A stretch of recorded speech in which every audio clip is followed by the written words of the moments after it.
Good evening, ladies and gentlemen, hello, and welcome back to a very special round of the Adrenaline Impact IMSA series. We've got a special doubleheader to bring ourselves back into the swing of things.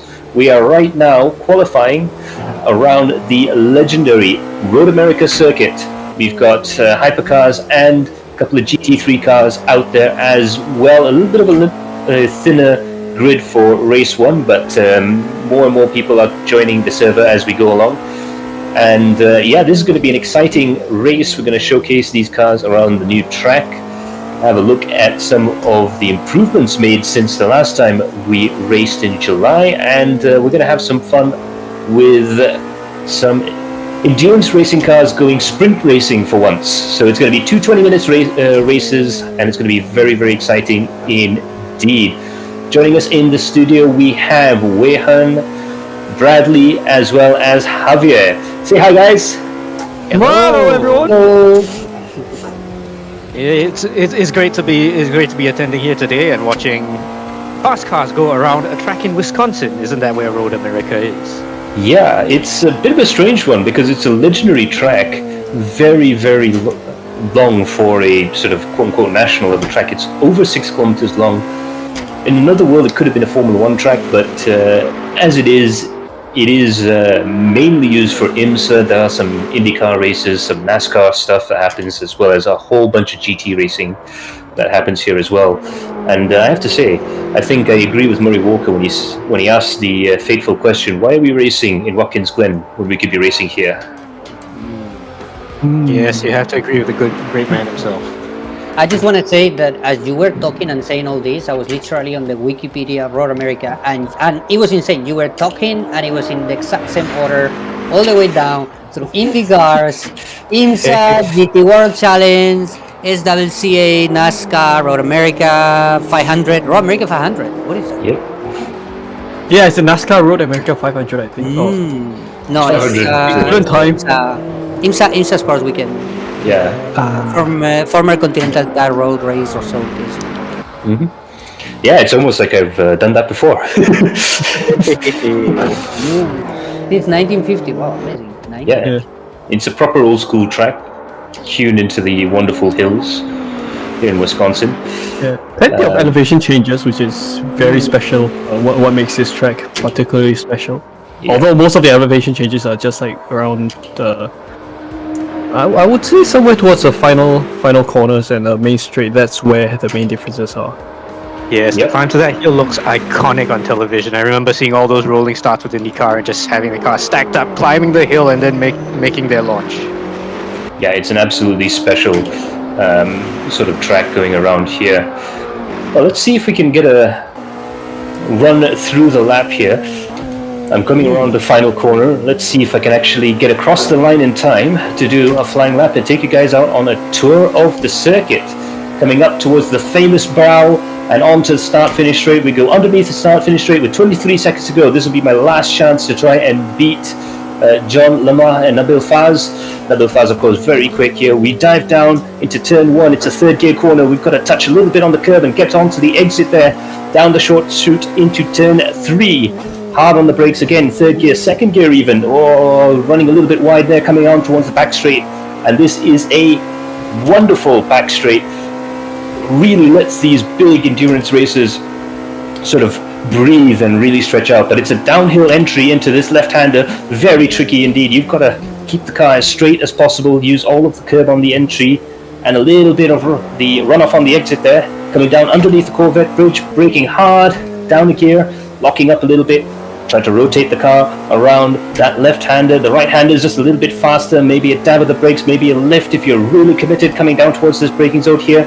And this is the entry into one of the most famous parts of this track. This is the carousel coming up here, going underneath the Speedville. There are some fantastic partings going around the inside of this corner, but it just goes on forever, and it's punishing that outside front tire. Now we managed to get the car straightened up here. We go past the bend and into the kink, which is absolutely flat out in these endurance races, these LMDH monsters coming down towards the braking zone here. This is a place called Canada Corner. Hard on the brakes here. Do we make it? Whoa! Very sideways coming around that corner. coming up towards the final few bends in the lap. This is absolutely critical for lap time going through here. You can gain a lot of time here, you can lose a lot of time. Down into third gear, second gear even, to try and get a good drive up onto the main straight here and coming up towards the line, the famous bow.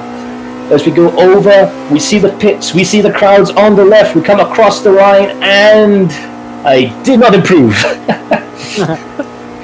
That's still rapid and plenty of commitment there. Yeah.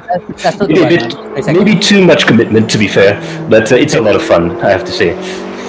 So I'm going to jump down into I might get the wonderful Javier Alvarez to drag me down for the start of the race and get everyone ready and raring to go. And you guys could drag me up after lap 2. Absolutely. Thank you so much, Max. We'll bring you up in a little bit. Yeah. All right. So So that's the end of qualifying. Yep. Yeah, we have a great race ahead of us here at Road America. I think just watching Max's lap around this track already, you can kind of see what makes this track just a bit special, especially compared to a lot of other tracks, even within the Americas. So you're still driving. It's an absolutely old school track with new school race cars here, the GTP cars. So it goes to show that sometimes some tracks you don't have to change the layouts and it'll still be iconic over the years, and it's absolutely the case here. And these IMSA GTP cars are part of IMSA's new endurance spec series. So they're meant to be shared with the Le Mans hybrids, that hypercars that are going across in the World Endurance Championship, but they're a little bit closer aligned and a little bit more cost controlled. So it's a little bit cheaper for the teams to run as they race across these famous American circuits. I can see here that this is actually part of the American Le Mans series as well. Which I have Yes. Right, so I can see here. Oh wow! So Porsche has won it 11 times. 11 at that really tracks with their sort of legendary status across endurance events. Absolutely, up to this year they won as well. With the 963.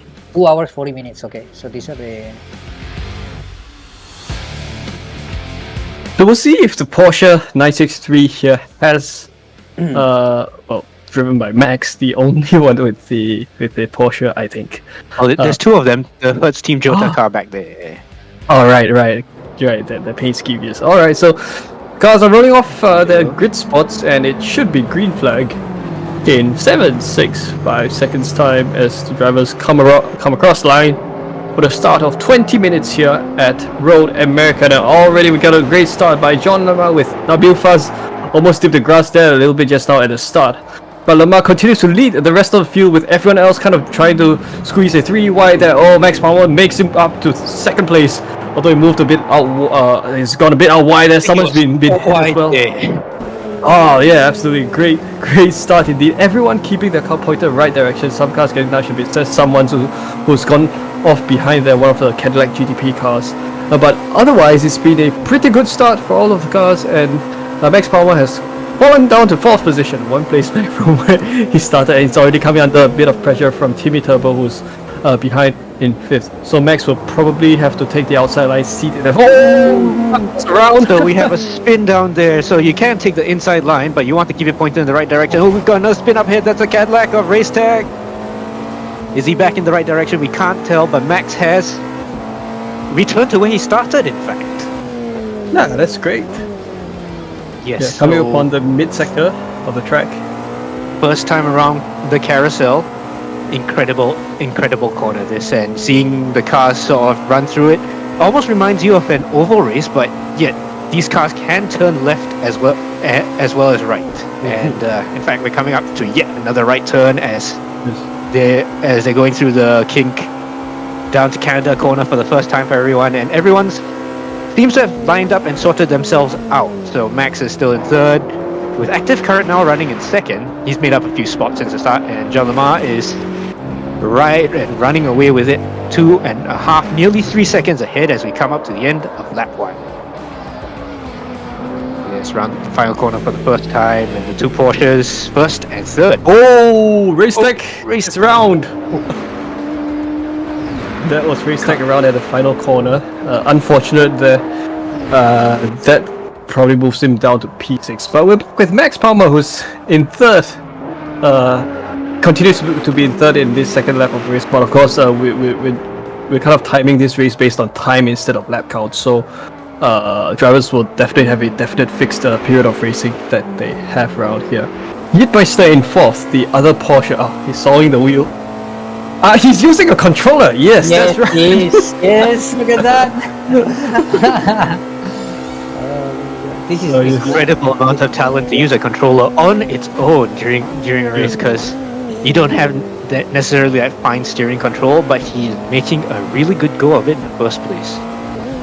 He's holding back Nabil Faz right now, who is just under a second behind. Be interesting to see how it develops with that Cadillac. There are 4 Cadillacs that I saw in this race now, and you gotta love the V8 noise when it runs. Absolutely, very, very beautiful V8 rumble there of the Cadillac cars. Yeah, it kind of makes it. In one way, it sounds a bit like those V8 muscle cars, but it's also very refined sounding. So, smooth sounding cross-plane V8. So. Yes, we can hear it come to a crescendo right now as it comes down the straight. It looked like Nabil Faz had a good exit out of the carousel, but not quite close enough this time into Canada corner, so he slots back in. But Yitmeister runs wide. Looks like he outbraked himself into Canada corner, so Faz naturally picks up the spot. Yitmeister has to be back on the track right now, but he looks to have lost 2 places, not just 1. So Nabil Faz is now unleashed, and he's chasing down Max Palmer right ahead of him. Max Palmer and Active Current, it looks like they're still within a second and a half of each other, so it looks like that race will develop as it goes along. And once again through turn 3 onto the long straight. That was turn 1. Now we're into turn 3 and onto the long straight for Max Palmer. These curves look like they're pretty tricky. We've already seen quite a few drivers trip up over them and spin off. So it seems the secret to this is being a little bit, showing a lot of finesse on the throttle. Yeah, and doing so carefully down the hill. That was a close call there between Faz and Max Palmer. Yep, across the brow into the left-hander, and this is one of those challenging corners of the track, isn't it? Where you're going uphill but you're braking. So you can't see the apex until you're over the brow. You almost have to turn in and hope that the apex shows up where you expect it to be. Yeah, pretty much the whole track. I mean, this track along with VIR, which a little bit. These tracks are, I mean, you can't just jump in and play. It feels to me like you actually need to know the track. There's a lot of blind corners here. Elevation changes as well. But I remember this track from our iRacing days on the Skippy. This was insane to run this on the Skippy. It's a very, very long track. So it would take like, I don't know, maybe like 2.5 minutes or more. These cars are hyper fast, and they are running at 150s. We just saw Max spin off. It looked like he locked his rear brakes in there. So Nabil Faz has picked up another place at Canada corner by simply keeping it on the track. Poor Max looks like he's lost quite a fair bit of time, but he's back to running, so he'll be keeping up at it as the clock ticks down. 14 minutes to go. First 6 minutes of the race, plenty of action all around. And timings on the screen are fairly steady across the board. Everyone's doing in the 153s, 154s. The occasional mistake costing quite a little bit of time, so needless to say, this track is living up to the challenge. Yeah, it's always a challenge for any series that visits this track. Be it the IMSA or IndyCar or maybe Can-Am, sometime in recent history, perhaps, and whatever GT car you come here. So, yeah, I would say that within, you've got a lot of brilliant road racing circuits here in North America and the US. I would say that Road America would probably rank among the top 3 of them, just because of the unique characteristics that this track kind of brings to all drivers. It has the perfect blend of elevation changes, maybe sometimes a bit extreme. It's got all kinds of high, medium, and low speed corners as well. And this kink that comes up here, it's very scary when you're not in the right car. where you don't have the right setup, this corner can get quite scary. So Weihan, you mentioned Can-Ams, and I think they would have been utterly terrifying in a Can-Am car because there was 1,000 horsepower, 6-speed manual, and no traction control. It just Yes. you don't go through that corner. You hang on for dear life. yes, that's a one corner that you're hanging on. You know, like right after you send it into the carousel, you have to send it through that kink as well. So yeah, I think that really makes the experience very unique here at Road America and absolutely worth a visit, regardless of which racing car you take part in. Yes. Nabil Faz now coming out across the hill, up the hill, across past the Fantech advertising, across the start-finish line, and he looks within 1.5 seconds now of active current. So he is making up his places. Through turn 1 right now, smoothly and gently does it. Braking zone into turn 3, always important.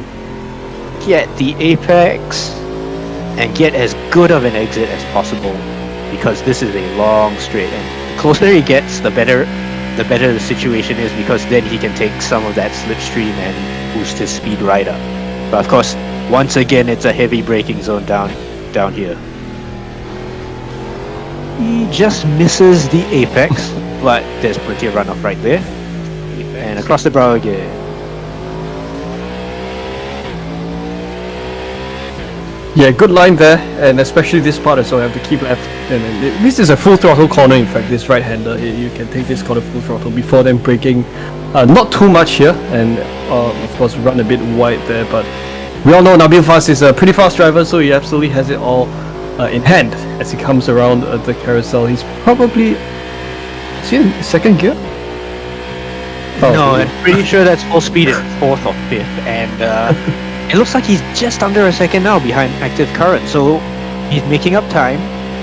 He is not actually dropping time to John Lamar at the front, it seems. So, while John Lamar might be quite a distance ahead, Nabil Faz is doing his best. The big squirrely moment right there, oversteer as he came out Canada corner. This one into the final corner. Always a challenge to try and get the line right and the speed right, because you have to widen out through the left, but then come back left to take the final right-hander. And it looks like it's still 1.5 seconds between active current and Nabil Faz. Max Palmer himself is a little bit of a ways behind the road. Meister too. But still running. And as we approach the halfway point of this race, it is exactly 10 minutes to go as Nabil Faz goes down the straight. I assume John Lamar has just made it through the corner.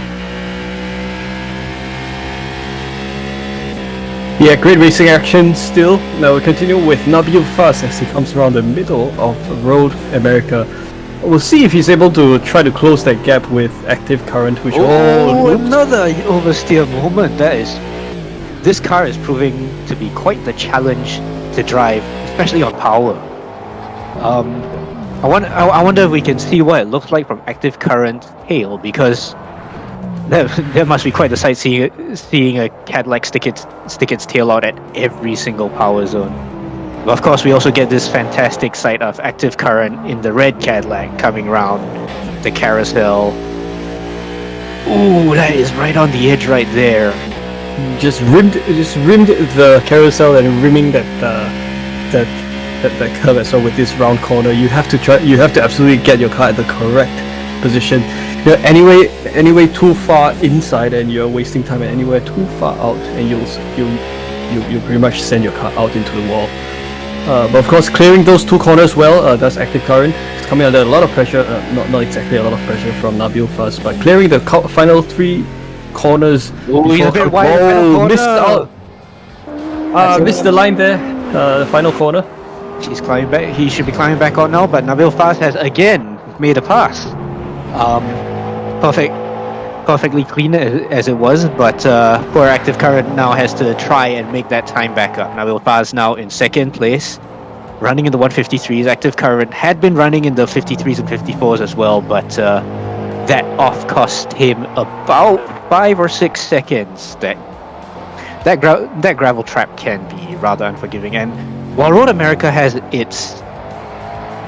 handful of tarmac runoffs. Not all of them. So the purest drivers will love it for punishing mistakes, and that's what contributes to the appeal of Road America.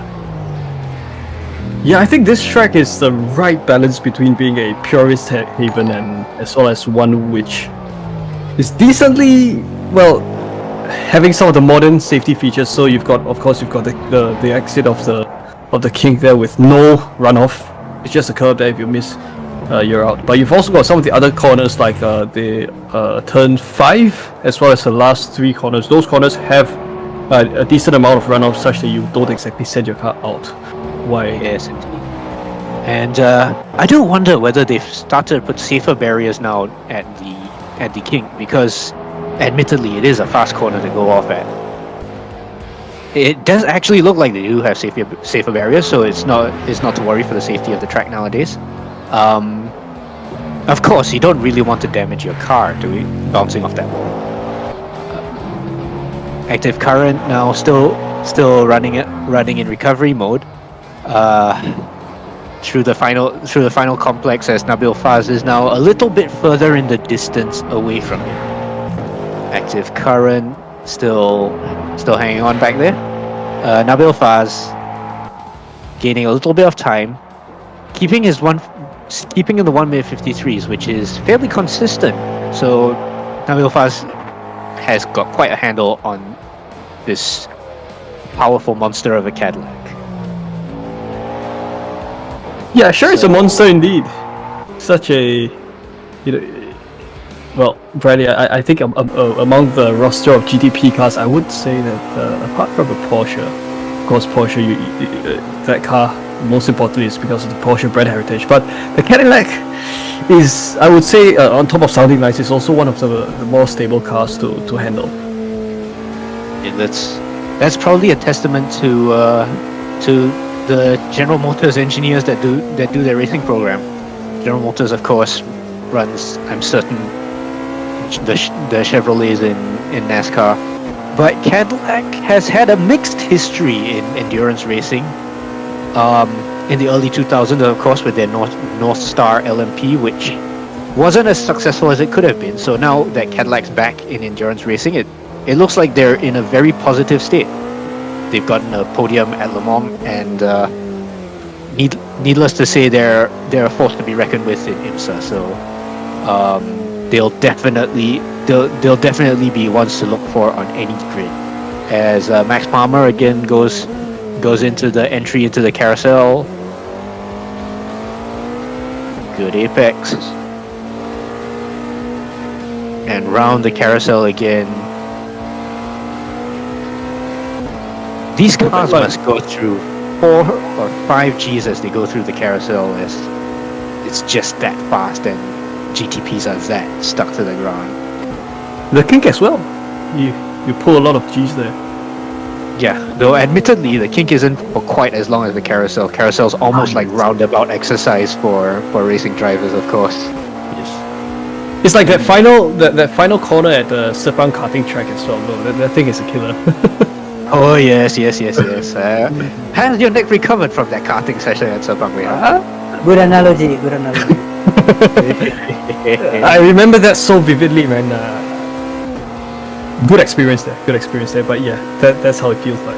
That's where you can gain the time. You got the balls, but you can gain the time back. Yes. Javier speaking with expertise of someone It's who has tricky, gotten man. many laps It's there. tricky. Yeah, By so the way, this I just wanted to say as well. There's a new track. Is it in?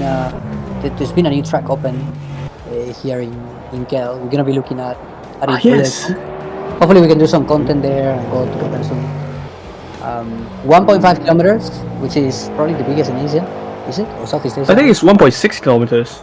That's very long for a. Yeah. in Road America unit people, it's 1 mile. So yeah, Malaysia over in just outside of KL, I think to the east of KL, is a new karting track called LYL International Karting Circuit. It's part of Another one. theme park. Yes. Very we had new a- track. We had a rough year. We had a lot of openings this year. a lot of new karting tracks opening in KL and Malaysia in general, which is a good thing, I guess, unless we overpopulate it. Let's see what happens with it. But It's a good for us in Singapore as well, man. Now we've got more places to have a go at with cars. Yeah. Brady, come back to Singapore sometime and we'll go there together. Looking forward. Next month, maybe we can go. Next together. one, Okay. I can't wait already. It's incredible. It's incredible to travel the world to just look for motorsport in general. But there's always a soft spot in my heart for Malaysia. Yeah. Hey, but come on, Brady, where you're living now, I think you're definitely able to find plenty of motorsports gems as well. That maybe perhaps a lot of us would have experienced in sim racing but haven't had a chance to try in real life. Oh yeah, that's true. So for context viewers, I am currently in Milton Keynes in the United Kingdom. So it's just outside Red Bull's factory base. It's about 20-minute drive to Silverstone. So I'm right in the heart of motorsport country, the UK. Hoping to find a little bit more out of the motorsport experience than others, perhaps. One team that is not based in the UK, of course, is the BMW M division, for which John Lamar is running their car here at Road America. The big two nostrils, the big kidney nostrils of the BMW M V8. Yeah, I gotta say, I think it's the only front BMW that I actually like as in they've changed, right? The front of the BMW. Ooh. Oh, a bit of an off track there. He's gonna hold it well. That's Ryan there. It does. Yeah, he's still pushing it though, although he's 11 seconds away from Nabil. Good looking car or not? I mean, I don't know. Some people still don't like those air vents at the front. What do you guys think? I had an analogy. I personally just a fan of the M livery in general. It reminds me of the BMW Sauber days, and whenever you see that red, white, and blue. Sorry to the Americans, but I like the M Sport red, white, and blue colors. Right. Yes.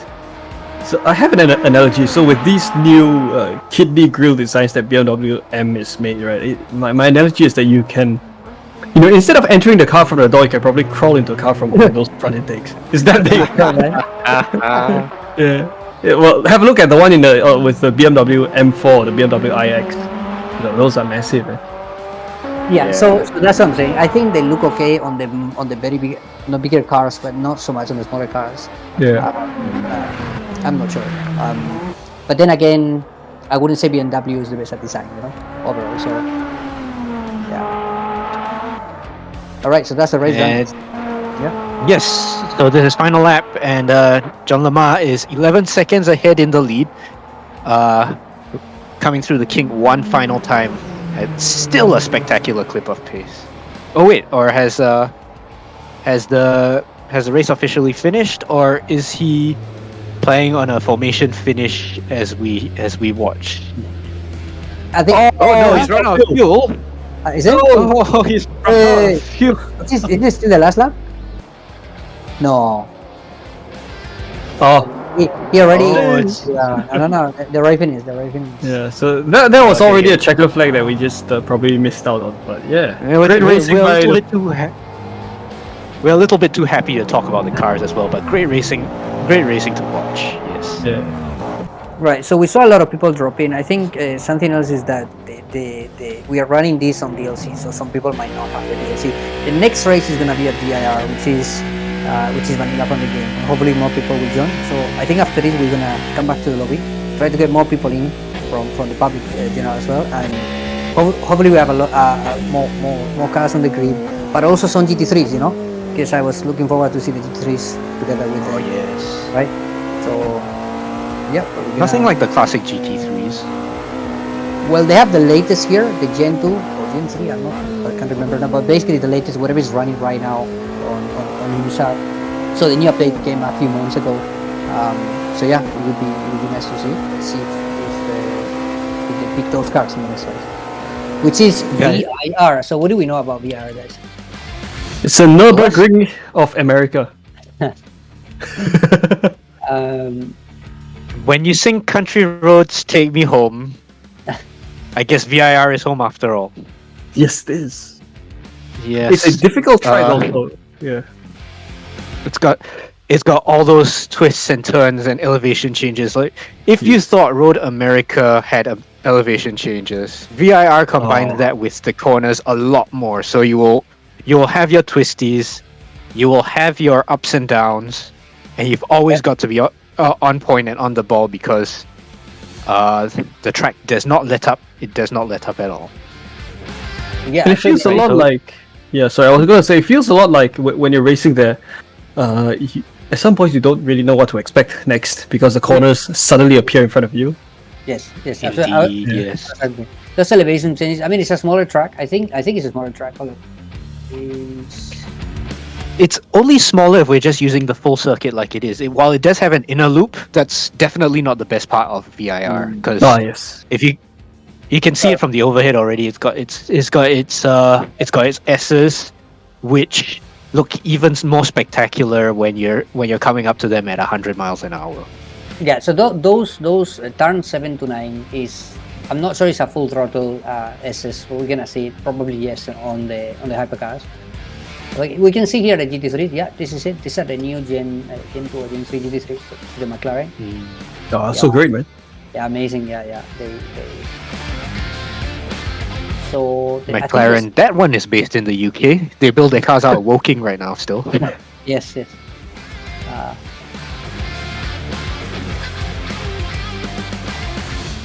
Needless to say, McLaren, Aston Martin, the two popular British marques. Aston Martin has seen some service being developed by ProDrive, them of the the Subaru World Rally Championship fame. But GT3 cars, being based on production cars as they are, they still have quite a few tricks up their sleeve. Now, I don't know if Wehan or Javier, you've ever seen a manual for one of these GT cars. I have taken a look at Cayman it was the AMG GT4, and they've got a specific traction control and ABS setting for the Nürburgring. Yeah, so I'm not sure if they model it in Automobilista, but essentially the Nürburgring is just that special for German marques that they need to set a very special setting for a very special racetrack. For a very, very special racing experience. Indeed. Okay, if any grill bigger than the BMW M grill, so it will be this. Possibly, yeah. That's another car with fantastic V8 noises, isn't it? The AMG. Yeah, it is. Like, pots clanging. I can see here they also run motorbikes here, which I cannot imagine superbikes here. Oh, that sounds like even more bravery than just Yes, driving around absolutely. it. Definitely more insane for sure. Yeah. So over at the VIR, it's I think it's actually a country club, so it feels a lot like if you do. Yeah, it feels like a golf course, a big golf course you go to, but you're driving on the golf course. It does. They also run some open wheels here. They run things like fours and like USF 2000s, which is like the baby version of the Indy, I think, right? The USF 2000. Yeah. Hi guys. Hello again, Max. Yeah, a bit of a rough race that first round, but we have decided to change tacks for VIR to try and get as many people as possible who are actually in the Discord server to bring in. Apparently, GT3 Evo 2 and GT3 Gen 2 and Gen 1 are from different DLC packs. So we're just sorting all of that out. But we're going to have a GT3 race. Okay. Nice. We are. That's sick. Around VIR. Yeah. That means ABS. Yeah. So we are going to be starting fairly soon. Just going to herd some more cats, and we'll be on our way in 5 minutes. Yeah. All right. I'll leave you guys to it. All right. We'll catch you in a bit, Max. Thank you so much. Let's go. Yeah. All right. So for context, I suppose GT3 cars in game as in real life, are they more accessible cars in racing? Well, it's there are some of the okay. I don't know if I should say this. Some people might scream about this, but are they not some of the easiest cars to drive in racing? In the I suppose sense that's that, part. Hmm? Yeah, indeed. So you were going to mention they have ABS and traction control, don't they? well, that's just to think. But obviously, I mean, as compared to other cars that are literally analog or a bit more, without the assist, I would say. I guess they're more tricky to drive. I'm not saying by any means that it's easy to drive a GT3 car. I'm just saying that if you compare it to other categories, it might be more accessible. So, what would you drive before you jump into a GT3? What kind of categories you would be on? So say you compare these to like open wheels for. Although some of the open wheels also have assist, but maybe the Carrera, the Porsche Carrera is probably a very demanding series as well. Yes, the Carrera Cup cars. Mm. And probably one of the challenges for GT3 as well is ensuring the BOP, that infamous balance of power, is about equal for all the cars, so that no matter what, you can still drive for your favorite manufacturer and still be competitive against any car that's on the grid. So where the Carrera Cup cars can be more or less identical to each other, I suppose the challenge would be in GT3 to ensure that that the cars are perfectly balanced. There's no car that will run away with things at the front, as I think we're starting qualifying right now, and we'll get to see just how close together everyone is. They should be. But I mean, obviously, different cars will probably have different strengths, if you wish, as in top speed, acceleration, etc. But we're gonna see. Yeah, they should be they should be BOP in theory. And I think this game AMS does a really good translation of that, as in compared to the real times that they do in real life. So like I can actually go and check what's the lap like here for a GT3. So for Nabil Faz, he's just getting out on the track right now into the first hairpin. And that one's a little bit of a challenge as well, because it actually has a double apex and it's quite a deep braking zone. Just seeing a car on the grass right there as we go through the first set of left-handers in Sector 1. Now this one's also a bit of a challenge because these can be fairly tight corners, but it leads out onto this long full throttle blast. Try and keep it as straight as you can. Ooh, you see it gets swirly down there as you get the power down. But then is this blast up the hill into the S's. Yes, you can see them. They go left, right, left and right again. And you go as fast as you bravely can. And then this other left, you set yourself up into the second double apex hairpin of the lap. Now this one's tricky because the apexes are of different radiuses. It's almost like two very different corners stuck to each other, and you have to get a good exit out of the second one as you go up the hill, because this is the longest straight of the lap, and it leads into another challenging part of the track. So VIR's got this curved braking zone coming right up ahead. So you see there, it goes left and then immediately into a right. It's off camber as well, so the car will try to throw you off the track. But here we go. Here as we go, Nabil Faz is keeping it steady, and this is the final left-right onto the main straight itself. So you want a good exit, putting as much power down as you can, and we're here to start a lap of VIR. Yeah, good speed run down this. Well, on the map it doesn't seem like a main straight, but it is a main straight, although it's a bent main straight. So hard on the brakes for the first right-hander. Yeah, again, that's probably one of the easier corners. Maybe the first few corners will be quite easy. So first couple of corners, a couple of left-handers before braking here. You have to remember to brake here because a lot of these corners here are quite misleading. You have to brake here as well, pretty hard. As you can see, there's not much runoff. Yes, so it tightens up. And poor Nabil Faz is already off on the grass. Yeah, Doesn't so look like it'll be a good lap for him. Yeah, I think he's already lost a bit of form here. As he tries to optimize as much as possible, as much power down VSS as possible, but probably a little bit too much power put down there. As he comes upon another part of the SS along this part. But of course, this is where you come looks like he upon kept a it blind flat braking out. zone. Yeah, that was flat out indeed. Absolutely great job there. So coming upon the braking zone for the next right-hand hairpin. So double apex, the first apex just a gradual one, the second one is where the key apex is. Oh, you have to be a bit careful with the exit there. But good exit still, and this is where you go full throttle all the way down the long back stretch. Of course, a lot of undulating elevation changes. You could play golf here and have fun. Yeah. But this is not what we're here for today. Yeah. Breaking now for what I would think is the most difficult part of VIR.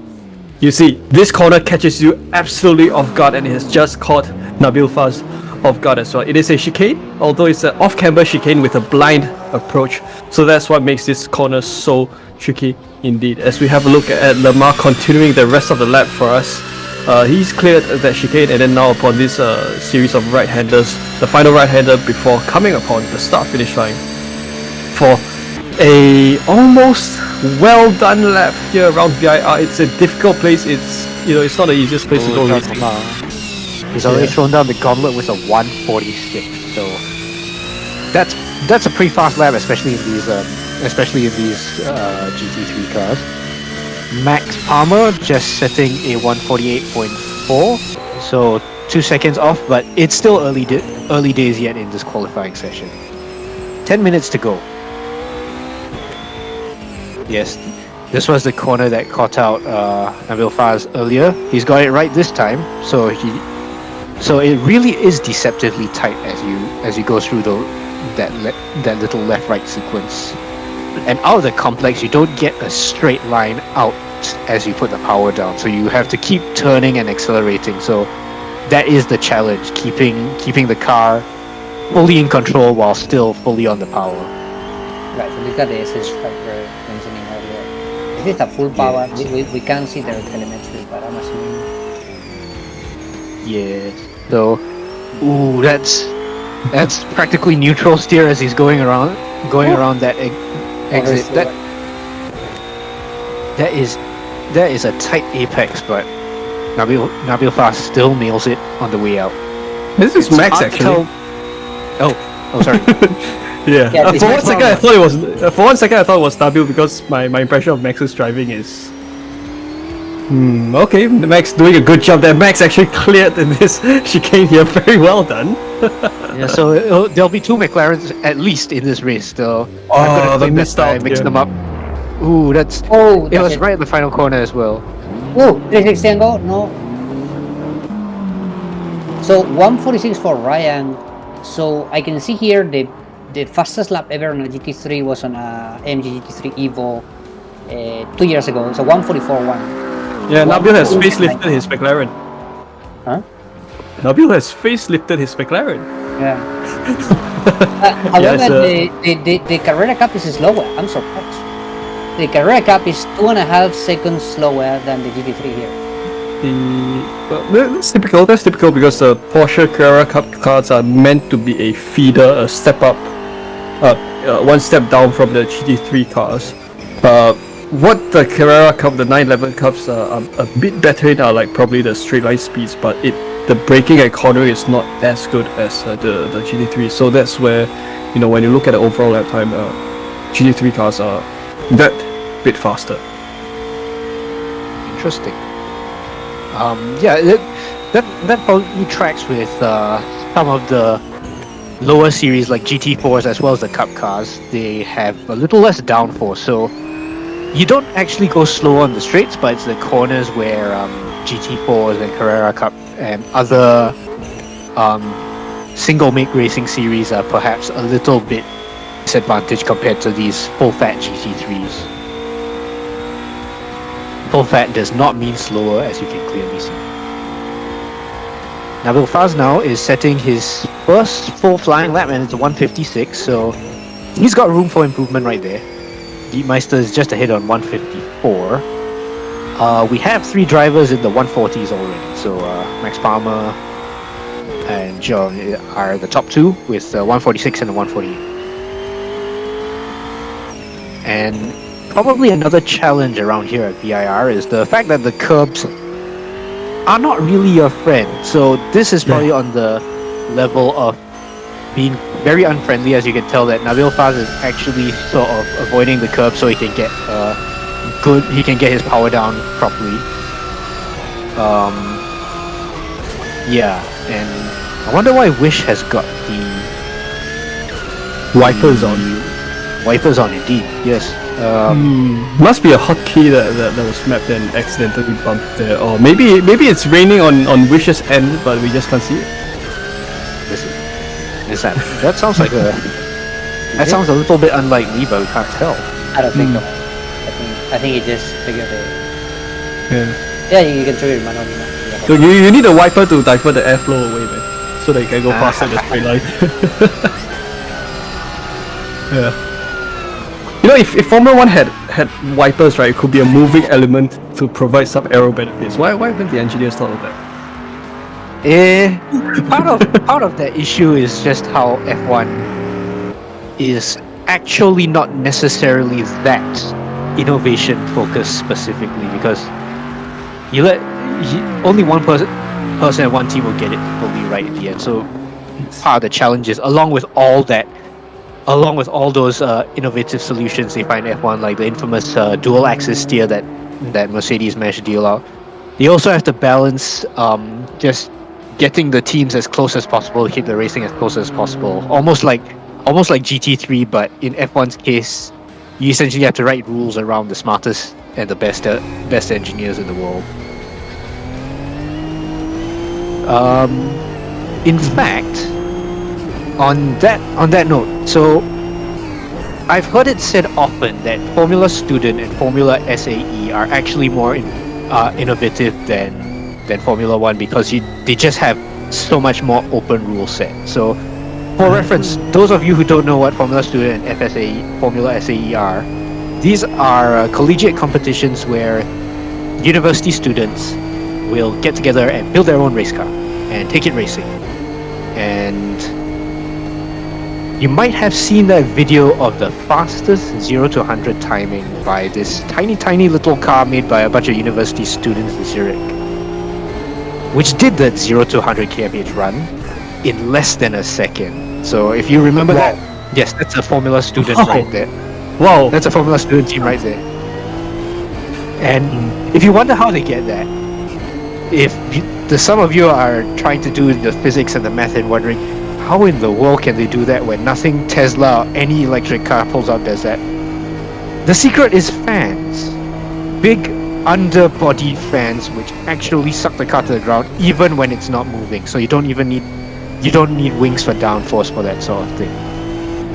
Unfortunately, for the first time in a while, they've had to ban those because it simply wasn't in the sort of engineering objectives of the competition, because at a fundamental level it's meant to train engineers to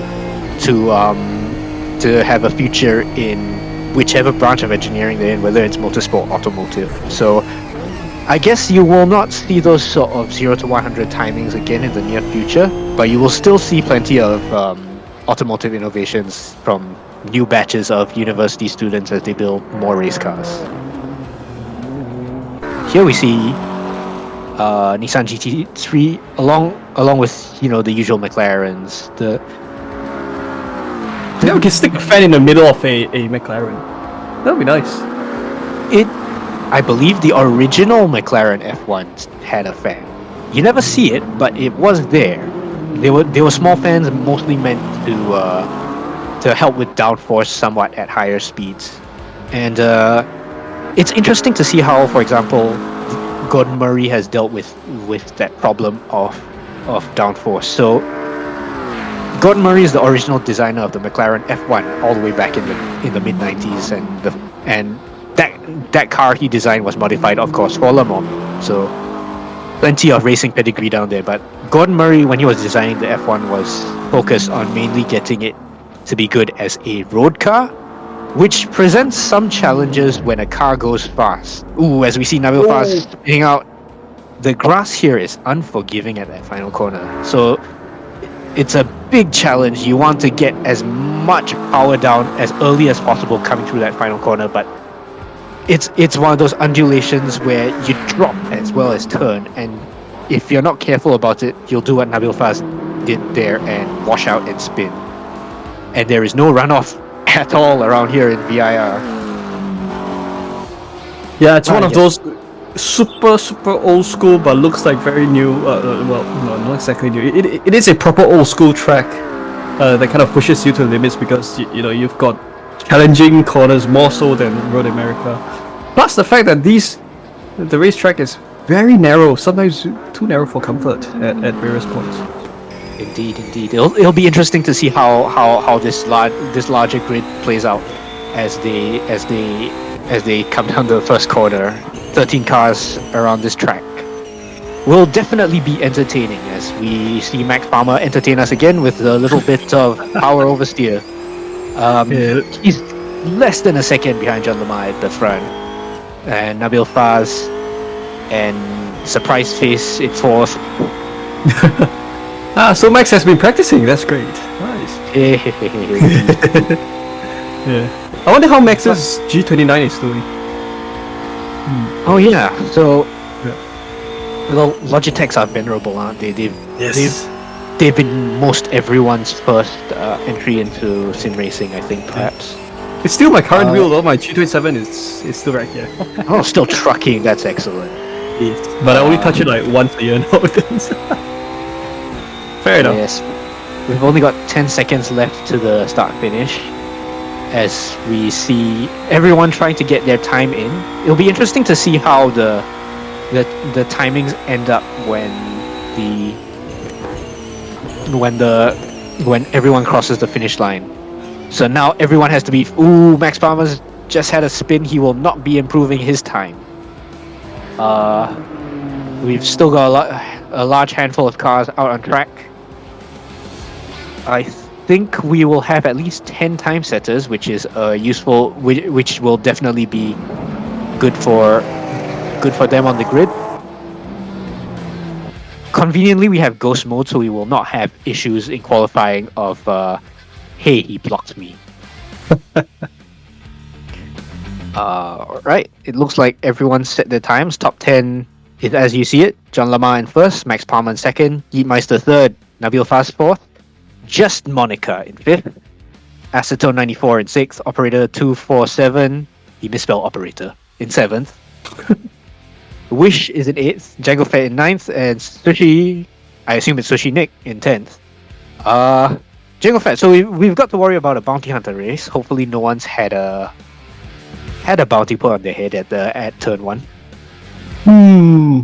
We shall see about that because the last time I raced here, my experience with racing at VRR is that it does get a bit tricky with race starts. I think mostly due to the fact that this track is one of those trickier places to race at. So Indeed. we'll have to see. Yeah, we'll have to see how the drivers handle the race start. Looks like Sushi Nick is running. It looks like Sushi is running on a keyboard, which is even more challenging than a controller. You have absolutely no fine control, but at least he has traction control. So be interesting to see how this pans out. It looks like we will have a rolling start again. Top 14 here as they are lined up on the grid.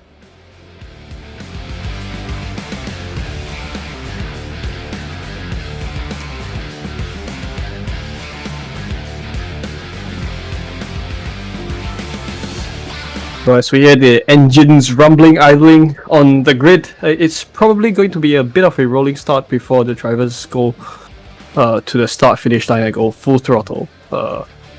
So of course, with the main difference is that right now we're racing GT3 cars instead of prototypes, so the speeds will be a little slower.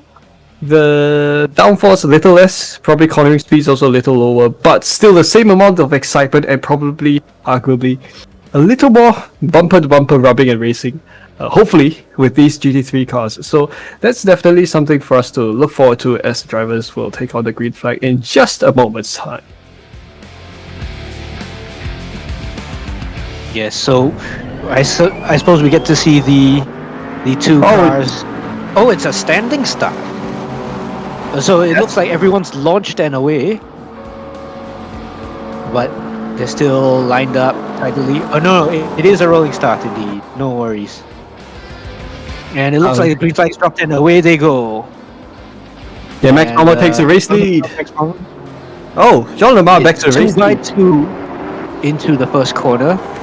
As the field tidily sees its way through, it looks like everyone's through cleanly. Max Palmer with a little bit of argy-bargy. Four cars all scrapping for the lead. John Lamar is out ahead in the Porsche 911. Two McLarens are Max Palmer and Nabil Faz, second and third. Oh, we've got hustling there through the right-hander. Meister manages to get through with that little bit of bumping. No harm, no foul, it seems. We've got the top 5 down there: John Lamar, Max Palmer, Nabil Faz, Meister, and one last. Operator 247 is up to 6th. It looks like he's pulled in a place from 7th. Di Tommaso is in 7th, who looks like he's climbed a lot of places up to get there. The field is now streaming down the back straight for the first time, as I think Di Tommaso just went onto the grass. It looks like he lost the spot as a result. Here they come up the hill towards the big first braking point. Max Palmer and Nabil Faz are really close to each other as they go into the King, tidily through into the chicane as we round the final complex of corners. As John Lamar ahead in the distance, 2.5, nearly 3 seconds ahead right now. Max Palmer and Nabil Faz in second and third as they come round to finish the first lap. Yeah, so a great start by everyone. Absolutely clean driving there throughout the start there, Bradley. I think a great job by everyone for a clean race start.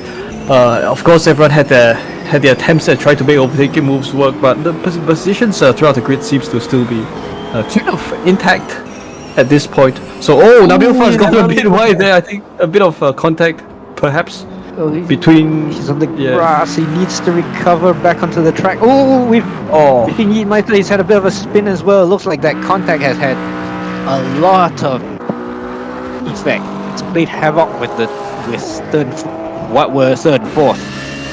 Now it's Max Palmer still surviving. Operator 247 right behind. I'm pretty sure I saw the name at the start. Yeah. Yeah, that's why you don't commentate this, guys. So that's the secret to not getting commentators, because have a unknowable name. But there's no commentators curse at the moment because I'm making no predictions for the result. Oh dear! Contact between surprise space. He was definitely surprised by the contact at the operator 247. Yeah, operator 247 just a little bit deep on the brakes and far inside, but he's got a good run out of this corner as they go side by side up the hill into the kink again for the chicane. Across the crescent into the braking zone, and they're tidally in. Surprise space having, of course, what looks like a little bit more grip in the corners, but not quite being able to hang it in there on the straight. So operator 247 now right on the tail of Max Palmer. John Lamar is now quite far ahead. It's in the 146.0s. It looks like he can find a 145 in his pocket somewhere. Meanwhile, Max Palmer looks to have lost a little bit of time that lap because he just ran a 150. Oh, he's lost a slot to operator 247, and they're going side by side out of the first hairpin. And this one's challenging because you have so many. Oh, we have another set of contact as surprise face is off into the grass again. It looks like he was looking for a gap that just simply did not exist. Max Palmer's dropped to 4th as Polinix is up to 3rd. If I remember correctly, Polinix did not set a time that during qualifying, so he's carved his way through the field right now. The top 3 at qualifying are not running the same order as they are right now, as we're 5 minutes into this race, and it looks like everything that can happen and usually does has. Yeah, I think everything that should happen have happened. So it's a typical race after all, I would think. Go for Yes, good indeed. expect. Yes, indeed, Rehan. Operator 247 right now, coming up the hill in the slipstream of Phoenix, who has made up another spot, it seems. Operator 247 is closing, but not close enough. The slipstream will not help him through the corners, and it looks like he's a little bit deep, so he cannot get the kind of drive he needs out as he goes through the final conflict. But of course, he still has to do this left-right, as around the final corner they go for the third time.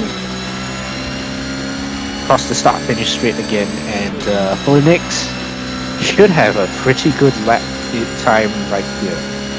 147 is pretty okay, but John Lamar has set a 145.3, so he is really running away with it out the front.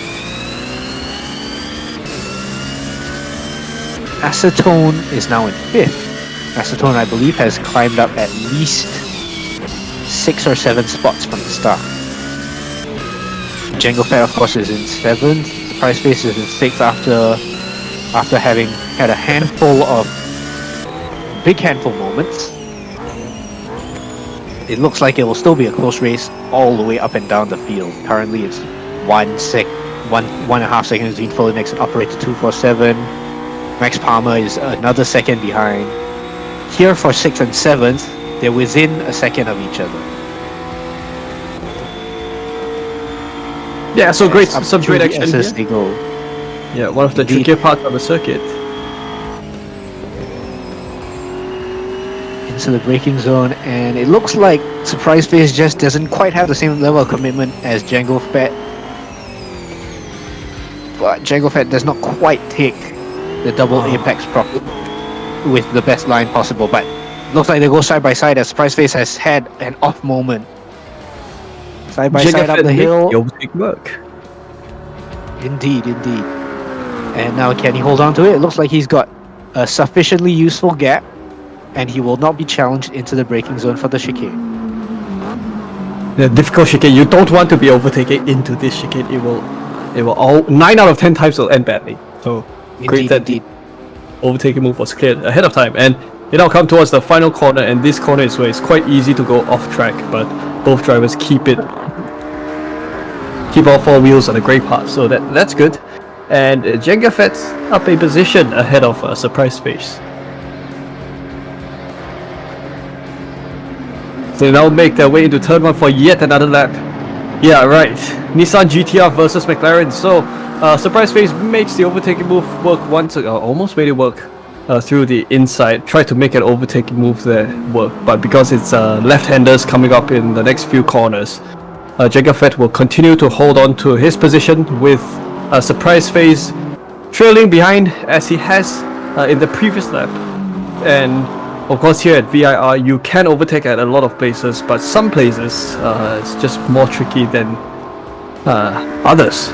So, coming upon this narrow first series of S's here, or rather second series of S's already, before coming upon the next hairpin in just a while's time. This is narrower part of the circuit already.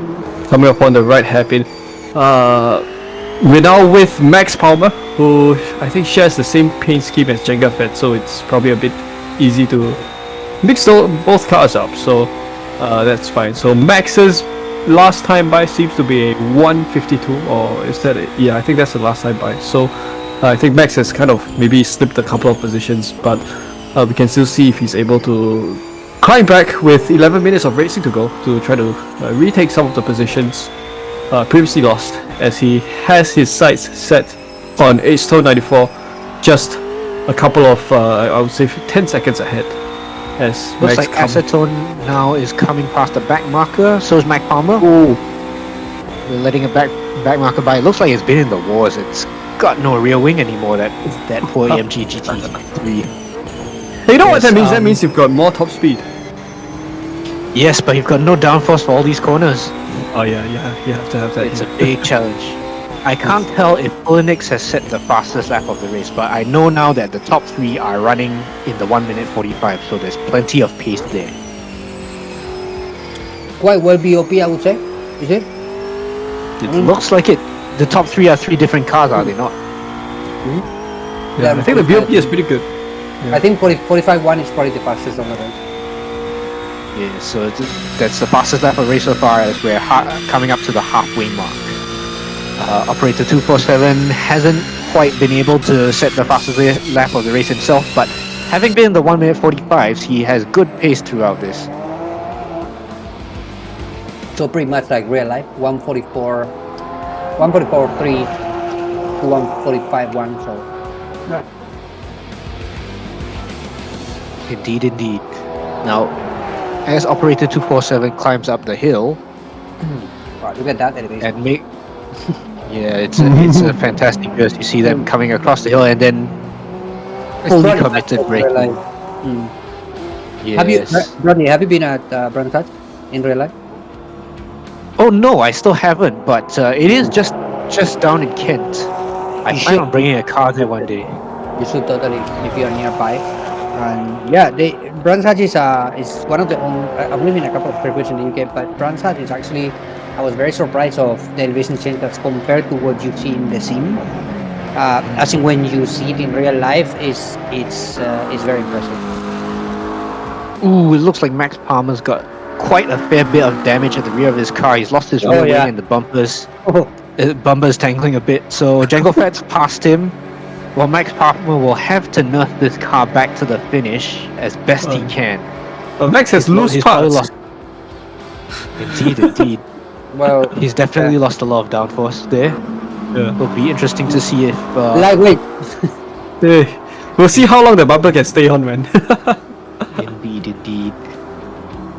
Another issue down there that we never really realize in real life, but during sim racing and especially on the track, you really want to be able to see those brake lights so you don't get caught out by someone. But now that Max Palmer has no brake lights, he will be a little bit of a surprise. He will be a little bit of a surprise to anyone coming up behind him. Oh, He's still nursing that car around though. Yeah, so that's good. That could be your brake light. I'm just gonna say something. I'm pretty sure this looks to me like the game is set up on visual only, because it doesn't look like this actual damage on. Okay. I think performance. Yeah. So it's probably just cosmetic damage. I think it's cosmetic. Yeah. It Okay, looks that's really good then. Yeah. Which is something we do sometimes, but a lot of these online races. Yeah. But that's even. Yeah, that car.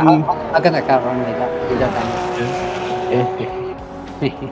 The car is in a bit of a worse condition right now. Great. He does not look to be suffering for it because his Acetone now is the fourth driver, I believe, who's made it into the 1 minute 45s and is closing up on Operator 247. So that would be another Porsche come to join the mix in the front.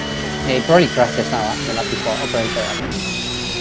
Okay, so And that's why we can see a 144.7 there. Wow, like full mix. Whoa, Phoenix. That It looks like that is top. that is fast indeed. Yeah. Can we see him catch for the lead as this race winds down? We'll have to see in a bit. But right this moment, Acetone 94 is right on the tail of Operator 247. Now this isn't the spot where he can pass yet. It's close though. Close as they go through the S's. Once again through the kink. Now we've got a big braking zone coming up ahead, but he's not close enough yet to make the pass. He does, however, get himself better set up. Run onto the straight indeed. Ooh, just a little bit of power oversteer. Looks like Operator 247 is feeling the pressure and thinking, I can handle this, not too worried. This is with the string of the tail, especially going up the hill. Close, but not close enough to make the pass. Coming into the chicane. Ooh, there's a bump! It looks like Acetone 94 might be set up a little bit better for that corner, or maybe Operator 247 simply prefers to take it slower through there. Right now, the two of them are nose to tail as they come across the start-finish line. In fact, they are going too wide. Which way will Acetone 94 go? Left, right. He goes to the left. That'll be the outside for turn 1. Operator 247 holds the inside tidily. Both of them brake well for the corner. They are still side by side. Incredibly Acetone 94 makes it work around the outside, and as he comes to the left-handers, Oh, he made it. fantastic move. You see? First around the outside, and now he's got his way through into third place. Okay, good driving, good driving. Not. Now, Acetone 94 has about 20 seconds to the leader and about 12 seconds to second Fulinix. John Lamar and Fulinix are really the fastest of the field. Fulinix is actually closing slightly, but there appear to only be 2 or 3 laps left, so he'll be hard pressed to try and catch John Lamar for the lead. Very hard. Ryan has decided. I'm pretty sure he has reacted to the 44, and that 45.0 is actually the best lap for Ryan. But yeah, he has noticed he was catching up. He was up to like almost right below 7 seconds, but to 8 now. So I don't think he's gonna catch him up unless he has a crash. And yeah, Ryan is quite experienced. We can see holding start on the track right now. Anyway. Yeah. Yeah. So. You can see there that he's lost at least 6 seconds by going off the final corner. So you cannot afford to be greedy as you grab the power for the start-finish straight. Yeah, Acetone 94 sets a 1:45.0 as well. Yeah, we're coming towards the final quarter of the race. And with the lap times being a good indication of how fast these drivers have been, it's kind of proportionate now. We see that generally the faster drivers who have set faster lap times, faster last time by, are generally in front. So, someone's gone off there a little bit. I think that was a black marker from before. Or he's probably just standing on the side. Right now it's safe to stop there, but yeah. Operator 247 looks like he's going a little bit faster than he has before, so he's not given up the chase yet. Podium is still there for the taking. He's still within 2 seconds of Acetone 94, so if he can tidy it up, there's 2 laps to work some magic.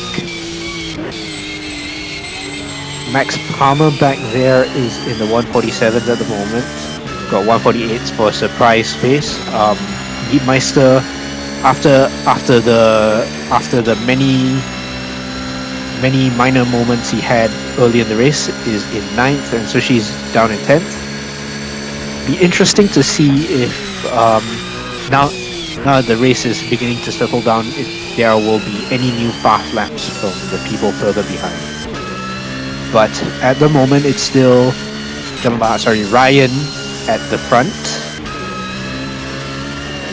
He's not the only person to drive with an assumed name, is he? Is he not? So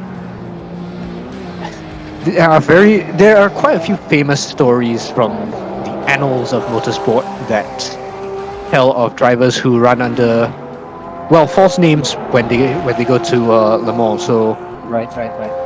yeah, many interesting characters in those series. So in endurance racing, I can't name any off the top of my head. I guess that's the secret for assumed names. You know, you're being treated not for the name but for the driver who's driving. As we see John Lamar Ryan, ooh, that is really sideways as he comes through the double apex. But he looks none the worse for wear. It's almost as if he's found that way around the corner is still pretty fast. Now the top 3 are again in the 1 minute 45s. Looks like Ryan's lost a little bit of time from that moment, but not too much. As he comes up on yet another back marker to tidily head his way through. Further back, Operator 247 is still on the tail of Acetone 94, but not too close. And it looks like everything's calmed down as we run into the final minute of the race. Yes, last lap. So final moments of the race, drivers are at this point have kind of become spaced out, but you've got a race leader, I presume, coming upon lap traffic. So I think racing is pretty much done now at this point. So everyone's just trying to, as much as possible, hold on to the positions that they have gained, because it would soon be the checkered flag once John Lamar completes this lap. So it will be checkered flag once John Lamar completes his lap, but we've got half a track of racing or the half a track length of driving to go, at least for the race leader John Lamar. So we'll observe this beautifully presented Porsche 911 GT3R right here as he clears some additional lap traffic there. That seems to be one of the other McLaren cars. Might be Max or another driver. Probably surprise face. So John Lamar along the long backstretch, bit of an uphill there, sandwiched between lap traffic he is. It's got a very interesting looking, very striking looking green headlight there, which matches very well with his paint scheme. So up upon the blind chicane, clears off that chicane very nicely. Absolutely excellent racing line there, before coming upon the final two corners, and we have a teleporting car somewhere there in the background. So Jean Lamar will come around the final corner to take the start finish line and win this round here at the Virginia International Raceway, far ahead of the rest of the grid, because after John Lamar it will be Fulinix 10 seconds behind with this garnet red Pirelli P0 McLaren 720S GT3 here taking the car across the start finish line. Ason will come home in third position, after that with operator 247 not far behind, and we'll then also have the rest of the drivers rounding off their race here at Virginia International Raceway. Not an easy track, one of the more difficult tracks on any simulation service, but all the drivers did a great job today. Most importantly, completing the race. I think I saw Fulinix set the fastest lap, unless I'm very much mistaken, on this final lap of the race. That's a 1 minute 44.4. So that's some pretty impressive timings. Max Palmer comes across in sixth.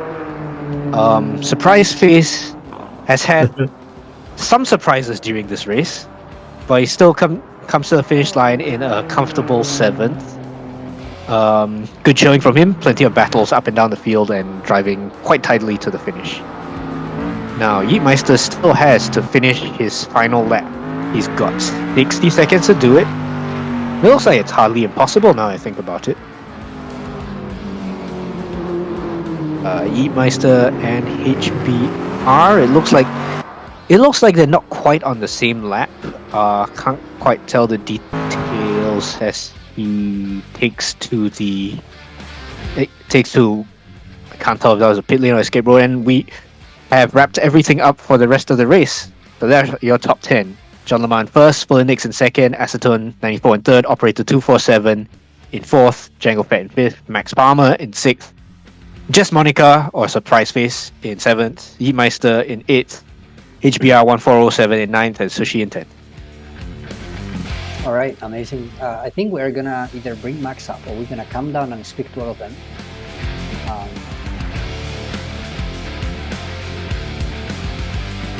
Oh, hold on.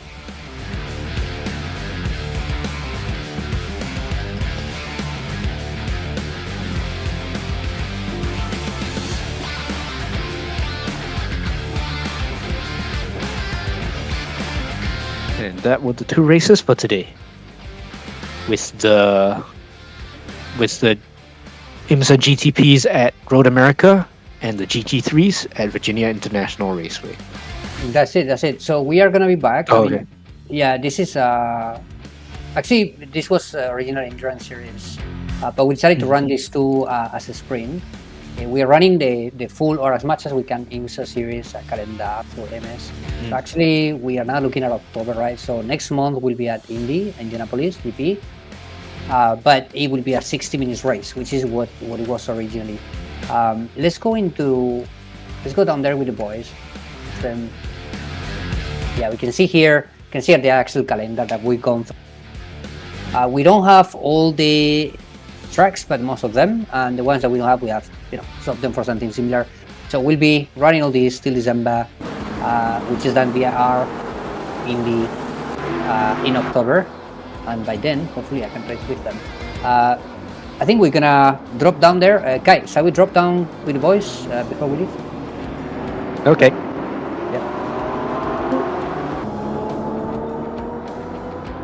All right, Max. So, Hey, hey, I think we all drop. Can we all drop down there? Is that even possible? Or do I bring everyone up here? Hold on. Get you Ryan in will- here. Yeah, I think we can should all probably jump do down. Yeah. that. Yeah, No, I we think- can try. Is it? There we go. Hi, Ryan. That's okay, guys. Oh. That's okay. I'll move everyone. Hello, Okay. everybody. Hello. Hi, guys. Wonderful. Hi. Pretty entertaining race at VIR. Yeah. I must admit, I kept dipping the rear wheels onto the grass there, so not ideal. We were comparing how at Road America there is a little bit of tarmac runoff. Here at VIR there is none as far as I saw. Nothing. Yeah. Well, but the 1 minute 45 and 1 minute 44 from the guys at front, that looked really rapid. Oh, I believe this race has just set a new lap record for the track. How was that today? The 44 something, 44.8 or something. Yeah, 44. 44.9, I think. There was a 44.4, I did see that. Is it? 44, 44. Yeah, Full I Nix. did a Full Nix. Yeah. Full Nix. Is that him? Yeah, Full Nix. So Full Nix is now the fastest lap, world record holder. Second fastest was John Week, aka John Lama, aka Ryan Lim, who's won both races. Hi, Ryan. I didn't win the first race. I ran out of fuel. Yeah. Oh yeah, I he- forgot. Sorry, I didn't see. I was driving. Guys, I have to knock off real quickly. I actually have a supper to catch. All right. I'll catch you guys in the next round. Yep. And See you thanks for then. having me. See you. Next Bye-bye. round. Yeah, bye bye. So that was good fun, guys. We're going to be doing this, I think, all the way to the end of the year. One race per month. Yeah. We were just saying we'll be moving to Indy 60 minutes next month in Yeah. October. Yeah. This was a bit of a spring for the last couple of months. Yep. A bit of a catch-up round. Omnibus. Oh. Is the stream running or done? Yeah, we're still here. We're gonna wrap it up soon. So Okay. yeah, not much more to say. I think we are moving to October. We still have October, November, December. So we still have 3 more tracks to go in Yep. the calendar. We have, So yeah, in October we have Indianapolis Grand Prix. November will be the last round at Road Atlanta, which is Petit Le Mans. Very traditional race that happens in November, and in December we have a special race at the Nordschleife, just to be a bit insane. But yeah, I just want to shout out a few things on the stream there. Obviously, Ryan Lim being very quick in the GT3 car, that's to be expected. So congrats on that second race. The other thing is Yeetmeister and Sushi, aka Nicholas Tan. Nicholas was on a keyboard, if you guys are wondering. we saw. we were watching him. Yeah, I gotta say it's amazing that he can actually drive through. Yeah, do you want to say anything about driving on a keyboard? We could see the inputs, like. To be fair, I think the last couple of laps I skipped a couple of corners involuntarily. I spun off the hill, ended up on the straight. I was like, okay, I'll continue from here. But yeah, I spent more time on grass than I did on the track, but I tried. And Meister on the slightly bit more atas on the controller. Drivable. Can go faster, but no consistency for sure. Oh yeah, and when you get into a battle situation, you hope that you overtake yeah, that's what happened. overtake in one. If you have to battle for 2-3 corners, you have to just concede, right? Yeah, I didn't, and that's why I Nabil already. Oh man, but that was entertaining. So the fact that you guys were not last still boggles me. Top 10. Surprising. Just by finishing on top 10. So, I mean, what do you reckon, Bradley? I mean, it's pretty. Yeah, indeed. I almost regret not racing, but it was just as entertaining watching it from the eye in the sky and the cameras around the track. Just sort of seeing cars suddenly go off in directions they're not supposed to is also something entertaining. As I can't tell who that was going down there, going across the grass. I think that was probably me and Brendan getting it very, very wrong. Apologies to Brendan. I'll put that on stream. But I had to check up for a car up ahead there. Yep, that's me again. I sort of dropped the ball lap 3, lap 4. Kept putting the car onto the grass, which you should not do around here. I learned my lesson. But in any case, it's been a lot of fun. So yeah, I guess that's about it, isn't it? That's about it. We'll see you all next. Guys. Yep. So see you guys in the next stream. It's going to be at Indianapolis Grand Prix circuit. That's going to be a lot of fun.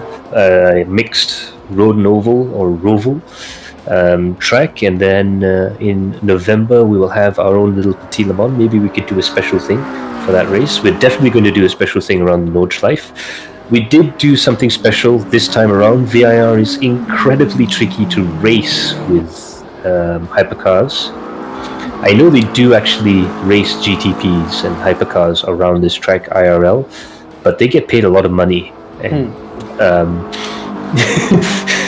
we're racing with guys from all around the world who join us on stream. So thanks to the guys. We had guys from where was it? We had guys from Belgium. We had guys from Austria.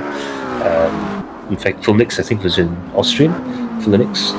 And yeah, they're sort of known now. If anytime they see the AI IMSA tag, they sort of wander over after a while. So special thanks to all the guys who have been racing with us, and thanks to you guys at home for watching. But we will see you all next stream. Ta-da.